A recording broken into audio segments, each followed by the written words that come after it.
Hello दोस्तों, आपका स्वागत है मेरे चैनल वापस से कॉमर्स मेंटी पे।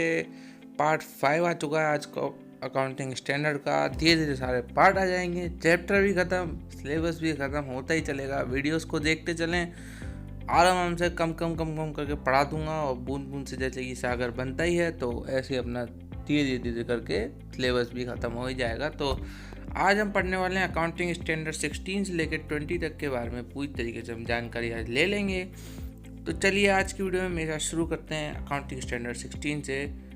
तो आते हैं अकाउंटिंग स्टैंडर्ड 16, उसका नाम है बोरोइंग कॉस्ट। इसमें हम सीखते हैं कि बोरोइंग कॉस्ट कैसे कैसे लेते हैं, कहाँ कहाँ कितनी लेते हैं। तो इसमें लिखा है according to this standard borrowing cost include interest and other cost incurred by an enterprise while borrowing fund borrowing cost. इसमें लिखा है इस स्टैंडर्ड के हिसाब से बोरोइंग कॉस्ट, जो बोरोइंग कॉस्ट है हमारी, उसको भी हमें इंक्लूड करना चाहिए। जैसे कि आपने कुछ लोन लिया तो उसको लेने में भी आपका कुछ खर्चा हुआ होगा, वो भी आप उसको इंक्लूड करेंगे। कुछ खर्चा जैसे कि इंटरेस्ट तो आपको देते हैं वो अलग है, और जैसे कि पेपर वर्क जो हो गया लोन से रिलेटेड, उसका खर्चा भी आप ही को करना पड़ता है, उसको भी इंक्लूड कर लीजिए।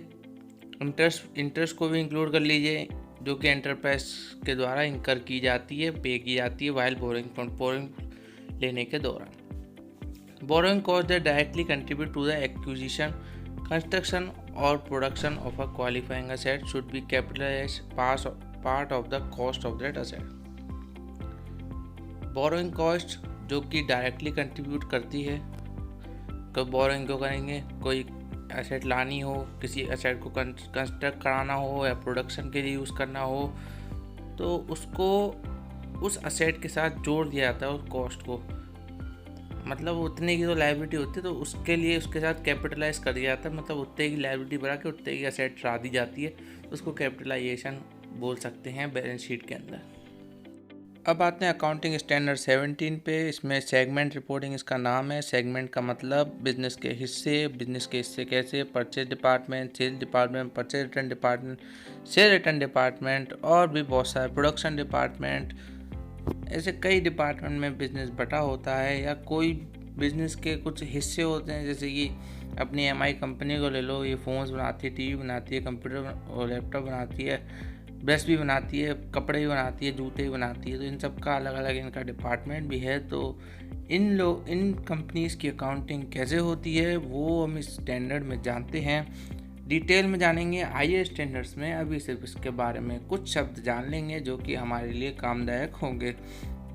तो इस स्टैंडर्ड में this standard apply to company having annual turnover of 50 crore. जो उस कंपनी का टर्नओवर 50 करोड़ या उससे ज़्यादा होगा, उन्हीं कंपनी में ये स्टैंडर्ड अप्लाई होगा। क्योंकि भाई ऐसी कंपनीज तो होंगी ही नहीं जिनका सेगमेंट होगा और उनका 50 करोड़ से कम का टर्नओवर होगा। टर्नओवर मतलब पूरे साल की सेल, ठीक है। तो according to this standard segment information based on product service geographical area etc. should be prepared in conformity in the according policies adopted for preparing and presenting the financial statement of the enterprise। इसमें बस यही कह रहा है कि आपको सभी जो आपने पॉलिसी अडॉप्ट करी हैं अकाउंटिंग को प्रेजेंट और प्रिपेयर करने के लिए है, उनको कंफर्मिटी के साथ करें, ठीक है। उस काम को कंफर्मिटी के साथ करें, बस यही कह रहा है ये। और इसमें सिर्फ हम सब स्टैंडर्ड के बारे में बस थोड़ा थोड़ा जान रहे हैं। डिटेल में आपको जब आप कोई कोर्स करेंगे, हायर लेवल का प्रोफेशनल कोर्स, उसमें आपको इन सब की स्टडी करने को मिलेगी। तो घबराए ना, अभी के लिए इतना ही, तैयार रहिए।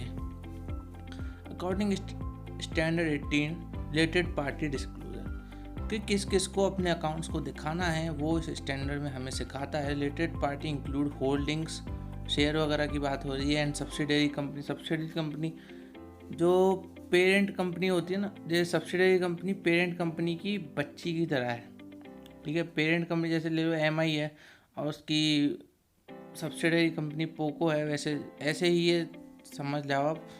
तो एसोसिएट एंड जॉइंट वेंचर उसी को कहते हैं। दो से ज़्यादा कंपनियाँ एक से ज़्यादा कंपनियाँ जब जुड़ जाती हैं, मतलब दो से ज़्यादा कंपनियाँ जुड़ जाती हैं, आपस में शेयर मतलब टाई अप कर लेती हैं, उनको जॉइंट वेंचर बोलते हैं। की management personnel related of such personnels, ठीक है, इसको जोड़ो। This standard require disclose disclosure of certain essential facts for transaction between an enterprise and the related party. ये स्टैंडर्ड हमें ये सिखाता है कि किसको क्या डिस्क्लोज करना चाहिए, या आप अपने दिमाग से थोड़ा आप लगाएं कि भाई ऐसा थोड़ी है कि अब तुम एक कंपनी को दूसरे क्रेडिटर्स के बारे में बताओगे, ये तो अलग अजीब बात है ना। तो जिसको जिसकी ज़रूरत है उसको सिर्फ उतना ही बताया जाए। जैसे अभी पाताल लोक में कहा नीड टू नो बेसिस, जिनने देखी होगी उनको पता होगा। तो अब आते हैं अकाउंटिंग स्टैंडर्ड 19 पे। इस पे लीजेस के बारे में कहा गया। लीजेस मतलब किराए पे किसी चीज़ को लेना लंबे समय के लिए। तो this standard deals with the asset lease during the accounting period after 1 अप्रैल 2001। आपको मालूम है अकाउंटिंग ईयर 1 अप्रैल से 31 मार्च तक होती है। तो ये स्टैंडर्ड इसलिए इस डेट का जिक्र कर रहा है। तो इसमें बोला है असेट जो लीज करी गई है 1 अप्रैल के बाद उसकी अकाउंटिंग कैसे होगी, एंड इस मैंडेटरी नेचर, इसकी अकाउंटिंग मैंडेटरी है करना। Lease payment should be appointed नहीं होगा, इधर अपोर्शन होगा। आप इसको सही कर लीजिएगा, अपोर्शन, ठीक है। इसकी स्पेलिंग है APPORTIONED, between the finance charge and the reduction of outstanding liability. इसका जब पेमेंट होगा तो आपकी लायबिलिटी भी कम होगी, क्योंकि आपका पेमेंट होता चलेगा तो लायबिलिटी तो ऑब्वियसली कम होगी। और फाइनेंस चार्ज के बीच में, फाइनेंस चार्ज इसका P&L में जाएगा। तो ऐसे इसका जो अकाउंटिंग है उसको अपोर्शन करना है, मतलब बांटना है प्रोपोर्शन में। Related parties are required to disclose all relevant information regarding lease.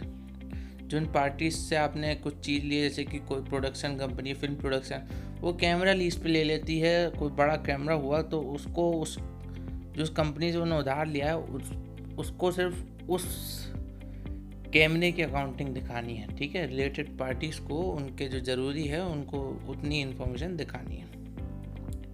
तो अकाउंटिंग स्टैंडर्ड 20 कहता है भाई कंपनीज में, कंपनी किसी की एक की नहीं होती, कंपनीज काफ़ी लोगों की होती है। पब्लिक कंपनीज की मैं बात कर रहा हूँ, ठीक है।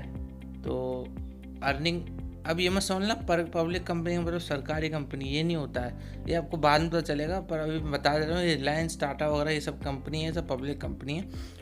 तो अकाउंटिंग स्टैंडर्ड 20 में आप अर्निंग पर शेयर के बारे में जानेंगे कि आपकी जो प्रॉफिट होगा टोटल, वो शेयर्स में कितना कितना बटेगा, उसकी अकाउंटिंग कैसे होगी। तो this standard is applicable to enterprise whose equity shares are listed on a recognised stock exchange in India. जिस कंपनी का स्टॉक मार्केट में रजिस्ट्रेशन हुआ होगा, शेयर्स इक्विटी शेयर से रिलेटेड। इक्विटी शेयर वो शेयर होते हैं जिसमें आप पूरे मालिक बनते हैं कंपनी के, आपको रिस्क में ही भाग मिलता है, मैनेजमेंट में ही भाग मिलता है। The standard require an enterprise to present the basic and diluted earning per share by presenting the statement of P&L for each class of equity share. ये स्टैंडर्ड एक एंटरप्राइज से ये चाहता है कि जो उसकी बेसिक और डाइल्यूटेड अर्निंग पर शेयर जो हुई है वो P&L में प्रेजेंट करे हर इक्विटी क्लास के लिए, हर इक्विटी शेयर्स के लिए। भाई ऑब्वियस सी बात है यार, ये तो बस थोड़ा घुमा फिरा के लिख दिया। पूरी कंपनी के लिए आपको P&L में अर्निंग पर शेयर दिखानी होगी, ठीक है। बस उसमें ये कहा है कितना प्रॉफिट कमाया वो तो आप आएगा ही है, उसमें ऑब्वियस सी बात है। मान लीजिए 1 लाख शेयर्स हैं किसी कंपनी के, 10 लाख प्रॉफिट हुआ तो 10-10 रुपये का प्रॉफिट सब लेके चले जाएंगे घर, हो गया, इसको दिखा दिया सबके लिए, बस हो गया। Even if the amount disclose are negative, loss भी हो सकता है, ठीक है। तो आज की वीडियो में इतना ही। अगली वीडियो में हम अकाउंटिंग स्टैंडर्ड 21 से 25 तक आपको पढ़ा देंगे, फिर अगली में 25 से 32 तक पढ़ा देंगे। क्यों भाई, 2 स्टैंडर्ड के लिए काय को वीडियो बनाया अलग से। उसके बाद इंटरनेशनल फाइनेंशियल रिपोर्टिंग स्टैंडर्ड हम पढ़ देंगे, और फिर उसके थोड़ा ऑब्जेक्टिव वगैरह, अजम्पशन और बेनिफिट्स हैं उनको पढ़ लेंगे। फिर डिफरेंस पढ़ लेंगे IFRS, international financial reporting standard और जनरली एक्सेप्टेड अकाउंटिंग प्रिंसिपल्स के बीच में। बस फिर ये चैप्टर भी ख़त्म हो जाएगा। उसके बाद अपना थोड़ा इंटरेस्टिंग चैप्टर आएगा, थ्योरेटिकल से हट के हम थोड़ा प्रैक्टिकल पे जाएंगे। अकाउंटिंग स्टैंडर्ड, अकाउंटिंग इक्वेशन का उस चैप्टर का नाम है। बहुत इंटरेस्टिंग चैप्टर है, बहुत मज़ा आएगा आपको पढ़ने में। तो देखते रहिए, मेरे चैनल को सब्सक्राइब कर देना, मेरे चैनल को लाइक कर देना, वीडियो को पसंद आई हो तो। और thanks for watching, bye bye.